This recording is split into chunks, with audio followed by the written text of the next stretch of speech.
Hey everyone! Welcome to Flight Physics with Sahil, where aerodynamics gets simplified. Today's micro-lecture is on one of the most important concepts in fluid flow, the boundary layer. Let's glide right in. What is a boundary layer? When air flows over a surface, say a wing, it doesn't stick perfectly everywhere.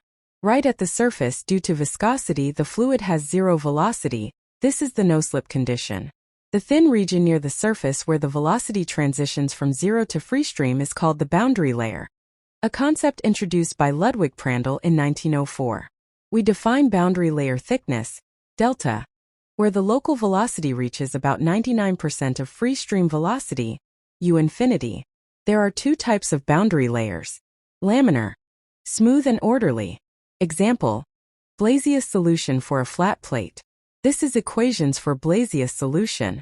Turbulent, chaotic and mixed. Empirical relation. This is equations for empirical solution. Why boundary layer matters. Boundary layers affect skin friction drag, flow separation, lift and stall characteristics of an aircraft. The famous Kutta condition relies on the existence of a boundary layer to explain how lift is generated on an airfoil. Flow separation.